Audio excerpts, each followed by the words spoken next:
Hello বন্ধুরা, সবাইকে নমস্কার। যে যেখান থেকে এই মুহূর্তে আমার ভিডিওটি দেখতেছেন সবাইকে অসংখ্য ধন্যবাদ। আমি ঢাকা কল্যাণপুর থেকে বলতেছি। আমি এখন রান্না করব দুধের পায়েস, খুবই অল্প উপকরণ দিয়ে এবং সুস্বাদুভাবে। এখানে দিয়ে দিলাম তেজপাতা, এলাচ আর পোলাওর চাল ভিজিয়ে রেখেছিলাম। এখানে 4 কেজি দুধ নিয়েছি। আমি 4 কেজি দুধে চালের পরিমাণ দিয়েছি 4 মুঠ, হাতের মুঠোর 4 মুঠ চাল দিয়েছি। এখানে দিয়ে দুধের সাথে ভালো করে জ্বালিয়ে ঘন করে নেব। আমি দুধটা আগে জ্বালিয়ে নিয়েছি অনেকটা সময়, তারপরে ভিজিয়ে রাখা চালটা দিয়ে একসাথে এখন এভাবে নেড়ে চেড়ে রান্না করে নেব। চালটা যখন ফুটে আসবে তখন চিনি বা আখের গুড় দিয়ে দিব। দিয়ে দিলাম কিশমিশ। চালটা প্রায় ফুটে এসেছে। আমি এখন দিয়ে দিব আগেই খেজুরের গুড়টা আমি আগে গরম জলের সাথে ফুটিয়ে ভালো করে ঠান্ডা করে নিয়েছি এভাবে। এখন দিয়ে দিলাম খেজুরের গুড়ের রসটা, দিয়ে নেড়ে চেড়ে আরও কিছু সময় রান্না করে নেব। চালটা ফোটার পরে খেজুরের গুড়ের রসটা দিয়ে দিয়েছি। এভাবে রান্না করে নেব। যখন ঘন হয়ে আসবে তখন চুলা থেকে নামিয়ে নেব। পায়েসটা প্রায় হয়ে আসছে। দেখতেই পেলেন বন্ধুরা, কত অল্প উপকরণে কত সহজে সুস্বাদু পায়েস রান্না করে নিলাম। যদি ভালো লাগে আমার মতো এভাবে রান্না করে নেবেন, খেতে খুবই সুস্বাদু। খেজুরের গুড়ের দিয়ে পায়েস রান্না করা। খেজুরের গুড়টা ফ্রিজে রাখা ছিল। আর এখন রান্না করে নেব। এখানে একটা ব্যাটার তৈরি করে নিয়েছি হলুদ, মরিচ আর চালের গুঁড়া, অল্প পরিমাণ আটা দিয়ে। আর এখানে কাঁকরোল কেটে নিয়ে 10 মিনিটের মতো লবণ দিয়ে মেখে রেখেছিলাম। তারপরে ধুয়ে নিয়ে এখন চুলায় প্যানটা বসিয়ে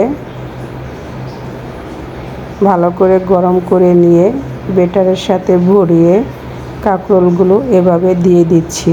গরম গরম কাঁকরোল ভাজি এভাবে খেতে খুবই সুস্বাদু।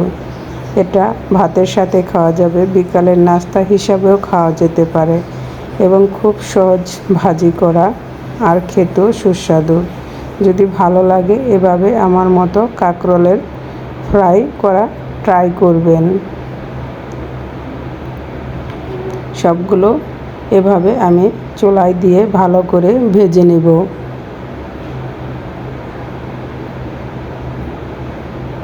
এক পিঠ ভাজা হয়ে গেলে অপর পিঠ আমি উল্টিয়ে ভেজে নেব। খুবই সহজ এবং অল্প উপকরণ দিয়ে মচমচে কাঁকরোল ফ্রাই, খেতেও খুবই সুস্বাদু।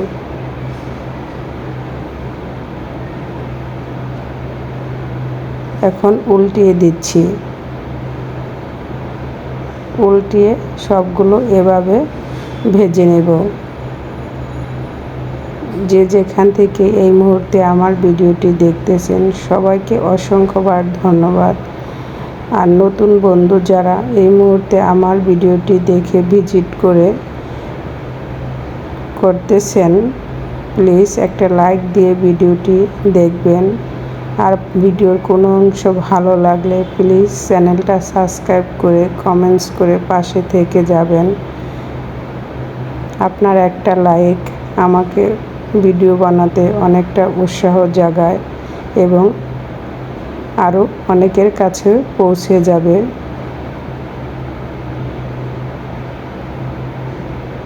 আমাকে লাইক, কমেন্টস, সাবস্ক্রাইব করে পাশে থাকবেন। এভাবে লাল লাল করে ভেজে নেব।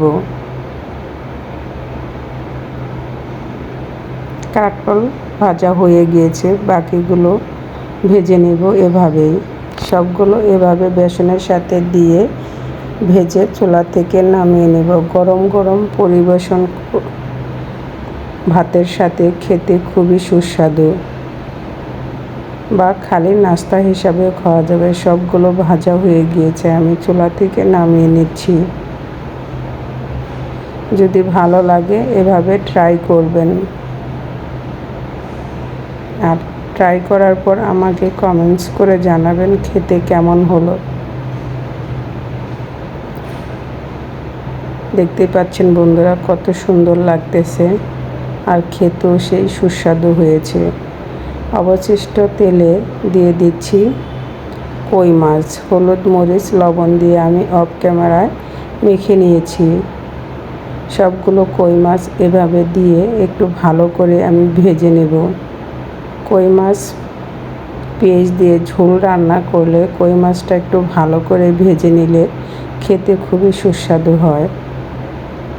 এটা দেশি কই মাছ।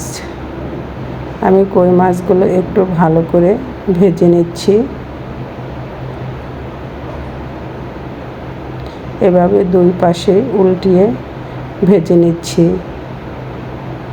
কই মাছ পেঁয়াজ দিয়ে ঝোল খেতে খুবই সুস্বাদু।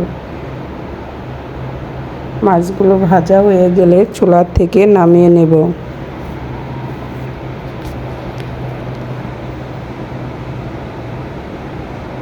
সবগুলো মাছ উল্টিয়ে এভাবে ভেজে নিয়েছি।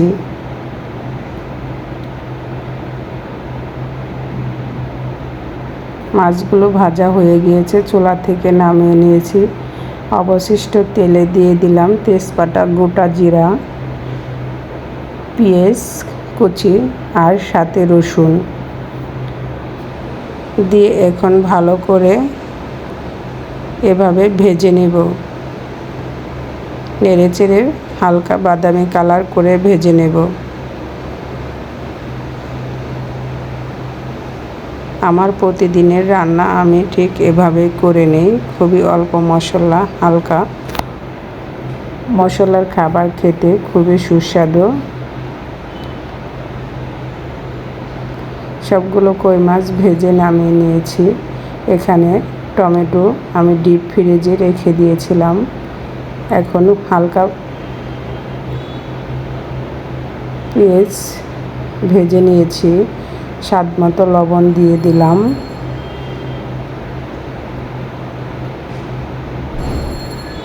লবণ দিয়ে নেড়ে চেড়ে আবার কিছুটা সময় ভেজে নিয়ে দিয়ে দেব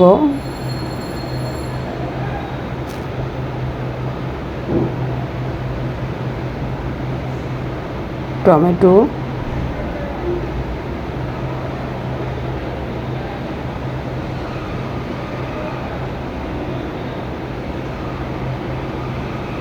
পেঁয়াজটা একটু ভালো করে ভেজে নিচ্ছি। দিয়ে দিচ্ছি হলুদ গুঁড়া, ধনিয়া গুঁড়া, জিরা গুঁড়া, ধনিয়া আর জিরা একসাথে গুঁড়া করা, শুকনো মরিচের গুঁড়া, সবগুলো মশলা দিয়ে এবং টমেটো দিয়ে এখন ভালো করে কষিয়ে নেব। মশলাটা যত ভালো করে কষানো হবে তরকারি খেতেও ততটাই সুস্বাদু হবে। এভাবে নেড়ে চেড়ে বেশ কিছুটা সময় কষিয়ে নেব। কষানো হয়ে গেলে ভেজে রাখা কই মাছগুলো দিয়ে দেব। কই মাছগুলো দিয়ে নেড়ে চেড়ে 1 থেকে 2 মিনিট আবার কষিয়ে নেব।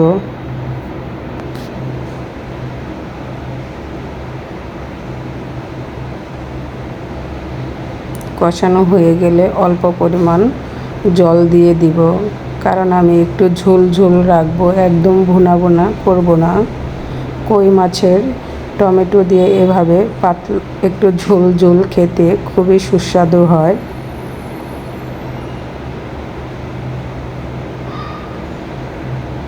কষানো হয়ে গিয়েছে, এখন দিয়ে দেব অল্প পরিমাণে জল।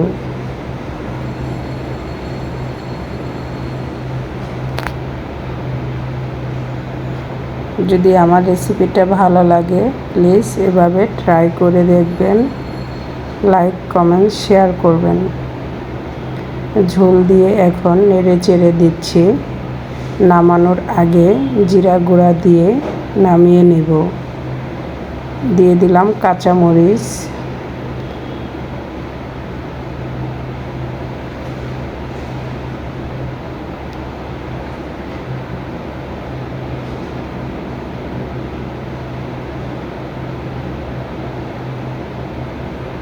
তরকারিটা প্রায় হয়ে আসছে। এখন দিয়ে দিলাম জিরা গুঁড়া। জিরা গুঁড়া দিয়ে আলতোভাবে নেড়ে দেব যাতে মাছগুলো ভেঙে না যায়।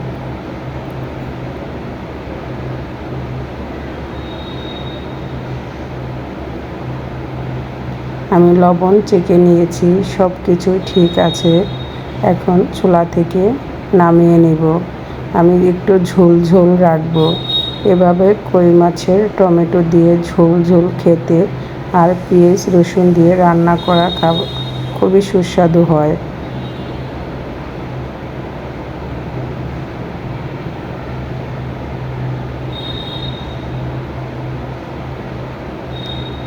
চুলা থেকে নামিয়ে নিচ্ছি। এখন রান্নাটা হয়ে গিয়েছে, দেখতে পাচ্ছেন বন্ধুরা কতটা সুন্দর লাগতেছে আর খেতেও খুবই সুস্বাদু হয়েছে।